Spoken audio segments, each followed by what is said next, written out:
Здравствуйте, в эфире «Реальная экономика», в студии Тимур Бекмурзин.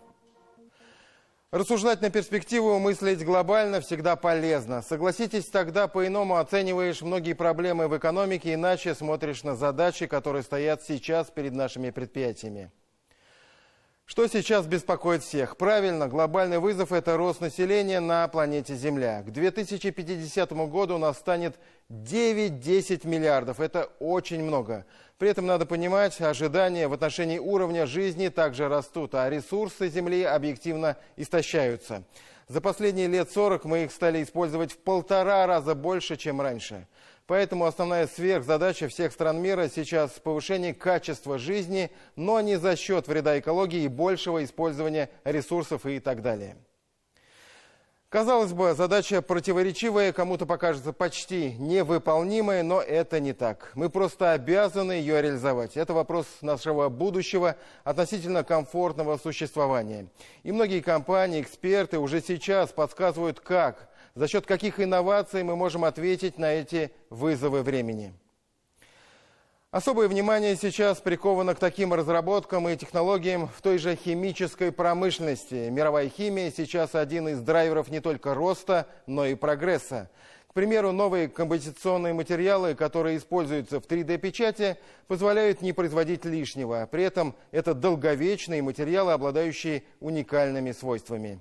Или другая область химии – сырье для удобрений и средства защиты растений. Все, что позволяет получать с гектара больше продукции и улучшать ее качество. Это также продукт современной инновационной химии. Продолжать можно долго, потому как химия вокруг нас всюду. И для России, для нашей экономики это самый перспективный сектор промышленности.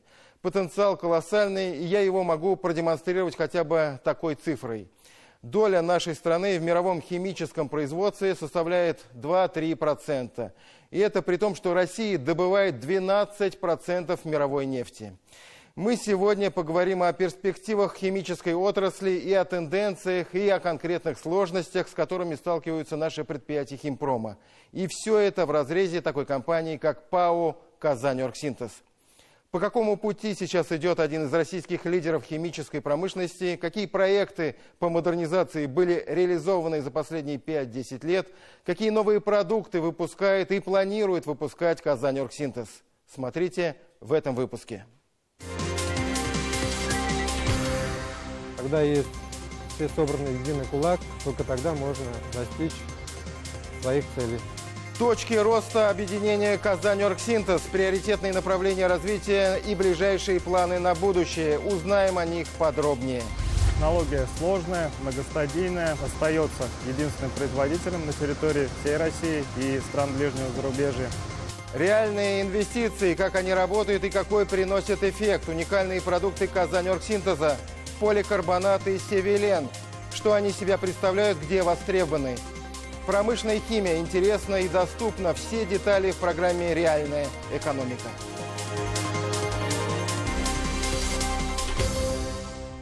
Когда я говорю, что химия – перспектива, это будущее, поверьте, это не просто красивые слова. Это объективная реальность, которая подтверждается цифрами и фактами.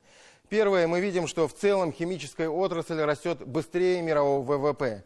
Тем более, что очень заметно, как химическая промышленность тесно связана с другими отраслями, которые также демонстрируют высокие темпы роста. Это, например, сельское хозяйство, которое интенсивно развивается, инвестиции в нефтегазовой отрасли и нефтепереработки также не снижаются. Стратегическими направлениями в русле импортозамещения становятся пищевая и фармацевтическая промышленности. Химическая индустрия является сегодня очевидным триггером экономики, учитывая, что она поставляет материалы для широкого спектра промышленных активностей и операционных цепочек. Вокруг химических производств образуются десятки новых бизнесов и переделов. Немного статистики. По итогам 2019 года химическая отрасль внесла вклад в размере $5,7 триллионов в мировой ВВП, эквивалент 7%. В ней работает 120 миллионов человек. В 2020-м 7 триллионов. На каждый доллар, генерируемый в химической отрасли, мы получаем 4,2 доллара в других секторах. Если мы говорим о России, у нас есть очевидные преимущества для развития успешных химических производств. Это наша уникальная сырьевая база. Хотя есть определенная положительная динамика роста химической индустрии в стране, есть также ряд факторов, которые сдерживают это развитие. Было бы неправильно, если бы мы на них не остановились. Итак, что мешает более активному росту химической промышленности России? Все еще высокая степень износа оборудования. Эту проблему надо решать быстро. Пример показывают многие предприятия в Татарстане, тот же Казань-Оргсинтез. Недостаточное использование существующих мощностей. Использование устаревших технологий, обусловленное недостаточностью научных исследований и слабым внедрением инноваций. Зависимость от импортных поставок сырья и его компонентов. Низкий уровень спроса на химическую продукцию внутри страны. Недостаточный уровень внедрения цифровых и нанотехнологий. Вместе с тем, проведенный специалистами анализ показывает достаточно высокий потенциал для дальнейшего развития химической индустрии. Важными благоприятствующими факторами для этого являются значительная емкость российского рынка с дальнейшей перспективой ее развития, рост общемировой потребности в химической продукции. На химической карте России есть предприятия, которые служат примером, ориентиром для других. Казань-Оргсинтез, безусловно, одно из таких химических производств. Какие проекты были реализованы в плане модернизации в последние годы? Как сегодня развивается компания? Об этом в продолжении программы.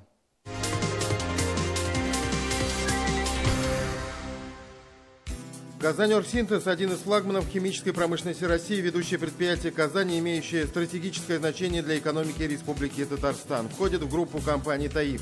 Химическое объединение, в состав которого входит 7 заводов.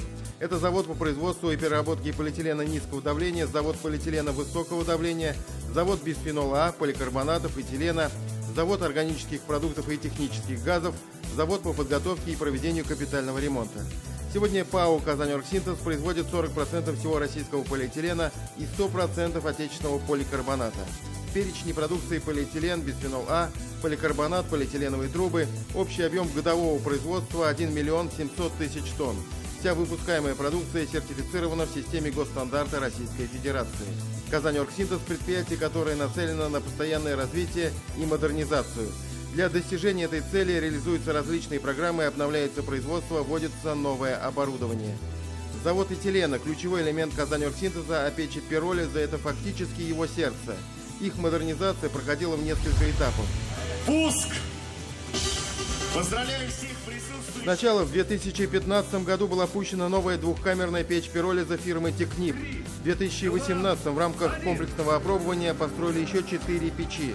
Они фактически заменили 10 старых печей, проработавших почти 40 лет. Модернизация печного блока позволила повысить эффективность действующих производств, повысить производительность установок получения этилена, усилить безопасность технологического процесса, снизить расходы на производство продукции. Завершающий этап модернизации – перевод части производства на работу с пропаном в качестве сырья. Что это дает? Для справки, в качестве сырья для производства этилена на Казань-Оргсинтезе используются этан и сжиженные углеводородные газы – пропан-бутан. Этан является основным сырьем, но объемы его поставок ограничены. Поэтому было принято решение о переориентации части мощностей на переработку пропанового сырья. Модернизация позволила сохранить возможность увеличения объемов переработки этана и обеспечить технологическую гибкость производства по отношению к сырью. В 2019 году мы получили рекордное количество этилена. В истории Казань-Оргсинтеза это более 608 тысяч тонн. Есть два фактора, почему мы достигли таких рекордных показателей. Первое – это, конечно же, строительство новых высокоселективных печей. Конверсия здесь 65% и 82% это селективность. Один из факторов основных. И второй фактор – это мы начали использовать, кроме этана, пропановое сырье. Для этого пришлось модернизировать узлы пиролиза, узлы газоразделения. Порядка 2,5 миллиардов рублей было вложено на эту модернизацию. На сегодняшний день модернизация заводов ПАО «Казаньоргсинтез» идет фактически в режиме нон-стоп. Каждый год реализуются мероприятия по техническому перевооружению и усовершенствованию действующих производств. Выделяется очень хорошие суммы денег, и в капремонты мы производим замену устаревших оборудований, замену новых технологий внедрения каких-то. И хочу заметить, что во многих предприятиях идет сокращение сроков проведения капитальных ремонтов, но только не на «Казаньоргсинтез». Я как технический руководитель был против самого начала этого, и поэтому меня поддержали акционеры и генеральный директор. Наш капремонт, как он положен быть, 25, 35, 40 суток, в зависимости от производства, так он продолжается идти. Никогда мы ни на один день наш капремонт не сокращали. Все капремонты у нас проводят срок, по графику. Пока не будут выполнены все запланированные работы, мы оборудование не запускаем. В 2018 году стартовал очередной этап программы развития действующих производств, согласно которой предполагалось развивать две основные производственные цепочки – полиэтилена низкого давления и поликарбоната. Реализуя эту программу, «Казаньоргсинтез» снижает зависимость от поставок сырья и энергоресурсов. Так, в марте 2018 года на заводе по производству и переработке полиэтилена низкого давления было запущено новое производство рукавной трехслойной ФФС-пленки. Она предназначена для изготовления мешков на высокопроизводительных расфасовочно-упаковочных машинах с последующей упаковкой в них всего объема отгружаемой полимерной продукции «Казаньоргсинтез». И там тоже идет развитие. По полиэтилену низкого давления мы сделали новую установку ФС рукавной пленки. Да, то теперь вся упаковка для всего «Казаньоргсинтез», для всех производств делается на нашем производстве из нашего же сырья. То есть мы не зависим теперь от внешних факторов. В том же 2018 году на заводе состоялся запуск новой установки по производству концентрата технического углерода производительностью 20 тысяч тонн в год. Концентрат технического углерода Master Batch применяется при производстве черной марки полиэтилена низкого давления. Полиэтилен этой марки высокой плотности предназначен для изготовления труб и соединительных деталей. До этого на заводе ПНД уже имелась подобная линия, но ее мощность не превышала 10 тысяч тонн. Пуск новой установки не только позволил покрыть текущие потребности предприятия, но и сделал возможным нарастить производство трубного полиэтилена. Отметим, что качество продукции именно этой марки позволило «Казаньоргсинтезу» на равных конкурировать на мировых рынках и принесло членство Международной организации производителей полиэтилена наивысшего качества Ассоциации ПЭ 100+. Еще один проект по модернизации на заводе по производству и переработке полиэтилена низкого давления – модернизация одного из трех реакторов. Реактор Б – последняя необновленная установка из трех имеющихся на производстве полиэтилена низкого давления. Первые два реактора были реконструированы в 2004-2006 годах. Программа стартовала в 2019, рассчитана на 3 года. Она предусматривает масштабную замену оборудования на реакторе, а также его оснащение системой рекуперации газов. После обновления установки предприятие сократит количество выбросов продуктов горения на 210 тонн в год.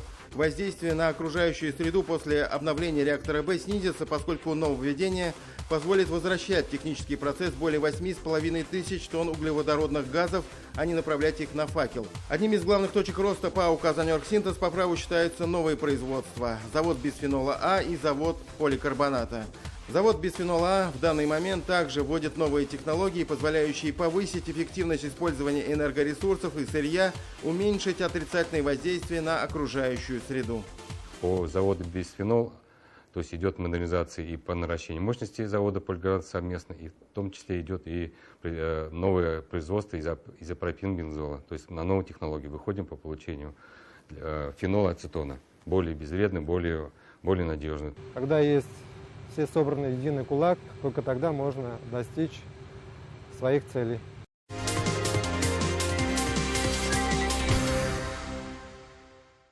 Когда мы, с одной стороны, приводим данные, которые говорят о относительно невысокой доле России на мировом рынке химической продукции, и при этом заявляем об огромном потенциале роста, здесь нет никакого противоречия. Наоборот, все логично. Это лишний раз свидетельствует о резервах российской и татарстанской химии. Еще немного статистики. В мире производится около 175 миллионов тонн этилена, и лидерами являются США – 36 миллионов, КНР – 20 миллионов, Саудовская Аравия – 18 миллионов. Россия производит только 4,8 миллионов тонн. Да, пока это мало, но здесь важна динамика. Она положительная, и перспектива, а она колоссальная. Еще один пример, который привел президент России Владимир Путин на совещании в Тобольске по вопросу развития российской нефтехимии. Глава государства упомянул такую сферу, как ЖКХ, где использование полимерных труб позволяет экономить до 50% затрат на обслуживание водопроводов и канализаций. При этом доля полимерных решений в жилищно-коммунальном хозяйстве в России составляет 35%, а в Европе 85%. Вот где еще один резерв и для роста, и стимул для появления новых производств. Возможно, кто-то возразит, а как же общий долгосрочный тренд на экологичность, отказ от пластика в перспективе 10-15 лет? Будем объективно смотреть на вещи. На такую перспективу еще могут рассчитывать в богатых и сытых обществах где-нибудь в США и в Германии. А для условной Индии, Пакистана, Мексики, Филиппин, Индонезии это непозволительная роскошь. Однако именно эти страны станут драйверами мирового экономического роста в ближайшие 30 лет. И они будут предъявлять растущий спрос на различные производные пластмасс. Текущая же политика позволит нам нарастить долю на мировом рынке этих товаров. Какую уникальную для России продукцию выпускает сегодня только Казань-Оргсинтез? Какие планы у нашего предприятия по наращиванию производств поликарбоната и савелена? Что это за продукты и почему они так востребованы рынком? Об этом в нашем репортаже.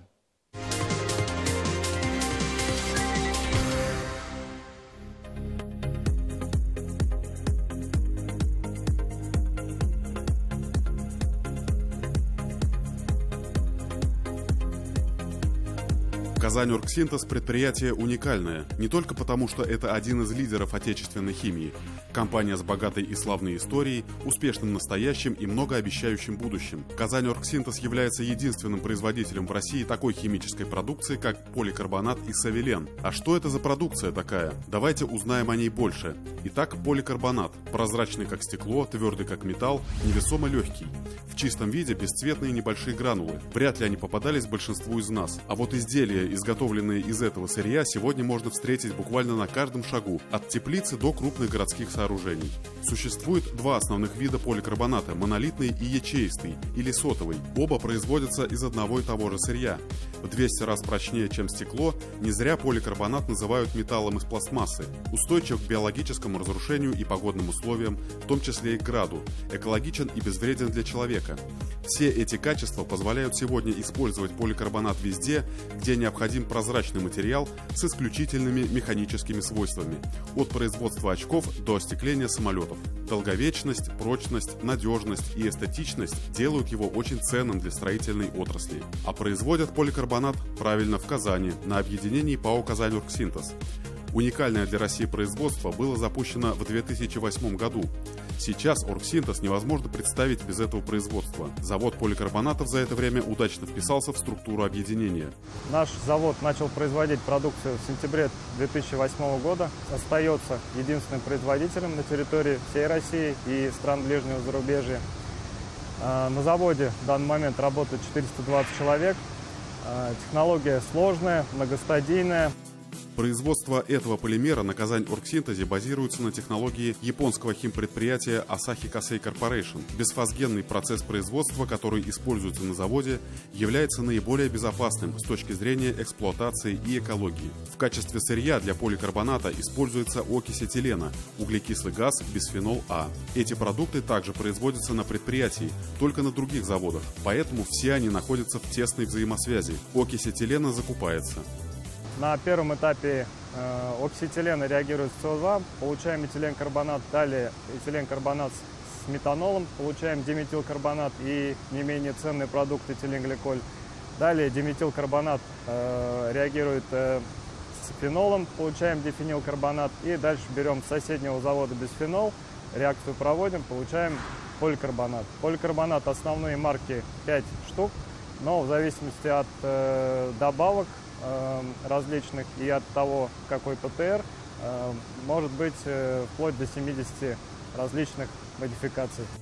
А вот что происходит дальше. Изначально поликарбонат выходит в виде горячего расплава и продавливается через плиту. Так получаются прозрачные нити. Далее они проходят через ванну, где их охлаждают и транспортируют к гранулятору. Гранулятор нарезает нити на гранулы определенных размеров. Маленькие поликарбонатные гранулы попадают в сушилку. После их классифицируют и проводят анализ на соответствие. И только потом поликарбонатная крошка отправляется на упаковку. Для хранения и транспортировки в узлы расфасовки применяются наружные силоса хранения вместимостью 2500 тонн. Расфасовочное оборудование может расфасовывать поликарбонат в мешки по 25 кг, производительность оборудования 400 мешков в час. Также в мягкие контейнеры типа Big Bag вместимостью 1000 кг, производительность оборудования 10 тонн в час. К слову, мешки для упаковки поликарбоната также производят на Казань-Оргсинтез, а именно на заводе полиэтилена низкого давления. После упаковки продукции мешки по 25 кг формируются в палеты с помощью специального оборудования. Так, на одном таком деревянном поддоне может поместиться целых 50 мешков общим весом 1250 кг. Только потом их обтягивают пленкой, перевозят на склад, а после отгружают покупателям. Цех может расфасовывать поликарбонат любых марок, включая поликарбонат оптической марки в условиях чистой комнаты. В чистой комнате поддерживается определенная заданная влажность и температура воздуха. Используется в автомобилестроении, в строительстве, при упаковке пищевых продуктов, то есть имеется допуск к пищевым продуктам, также при производстве медицинского оборудования, в электротехнике. Если говорить о поставках поликарбоната, то это не только Россия, но и зарубежье. Всего более 20 стран. А вот среди ближайших потребителей компания Совпласт. Предприятие находится всего в нескольких минутах езды от поставщика, и это огромный плюс для него. Нет необходимости держать огромные площади под хранение сырья. ПАО «Казань-Оргсинтез» является ключевым нашим партнером в поставках материала. Более 80-90% всего потребляемого поликарбоната идет с Казань-Оргсинтеза. При этом с их материала мы производим практически все виды своей продукции. Еще одна уникальная продукция Казань-Оргсинтеза – это полиэтилен-винилацетат. В России продукт известен под торговой маркой «Савелен». Казань-Оргсинтез намерен вывести производство этого материала на новый уровень. Компания объявила о планах по строительству нового завода по производству полиэтилен-винилацетата по японской технологии. По данной технологии работают всего 4 установки в мире. Из них 2 в Японии, 1 в Сингапуре и еще одну на правах совместного предприятия японцы запустили в Саудовской Аравии. 5-й завод будет в России, в Казани. Площадку на Казань-Оргсинтезе уже определили. Один из плюсов проекта – завод будет построен на существующей площадке КОС. Такой подход позволит использовать действующую инфраструктуру предприятия, в том числе объекты водоснабжения, электропитания и так далее. Почему японская компания, если технология разработана для себя, естественно, она себя вложила именно в передовые технологии, передовые решения и надежно должна эксплуатироваться в мире. Опыт эксплуатации этих установок показывает, что установки очень надежные, позволяет производить очень качественные продукции, и мы тоже надеемся, что этот опыт их работы отразится, положительный опыт работы этих установок и на наши установки. С этой японской компанией мы опять-таки реализовали на Казань-Оргсинтез проект по созданию единственного пока на территории Российской Федерации производства поликарбонатов. Производство уже работает более 10 лет, успешно работает, надежно работает. Сейчас мощности позволяют выпускать 12-13 тысяч тонн в год. Это примерно 20% рынка, остальное закрывают зарубежные поставщики. С пуском нового завода мощностью 100 тысяч тонн в год появится возможность не только заместить старую установку, морально и физически устаревшую, но и существенно укрепить позиции на рынке, потеснив зарубежных конкурентов, а также направить часть продукции на экспорт. Савелен, международное название Эва-полимер, продукт крайне востребованный, высокомаржинальный. Внешне он похож на полиэтилен, но по своим свойствам превосходит его. В отличие от обычных марок полиэтилена, Савелен характеризуется высокой эластичностью и очень хорошей прозрачностью. Вот эти как раз вот и хорошей адгезией к металлам. У этого продукта самый широкий спектр применения – от сельского хозяйства до медицины. Вот эти особенности физико-химических свойств и определяют основные эксклюзивные направления применения эвополимеров, севеленов промышленности и на практике. Это вот основными эксклюзивными направлениями применения севеленов является это производство обуви, это эластичные и надежные подошвы обуви. Это второе направление, прозрачные пленки, это для тепличных хозяйств. И третье направление, это клеевые композиции. И очень эксклюзивным направлением еще применения эвополимеров является это производство упаковок для соков и напитков.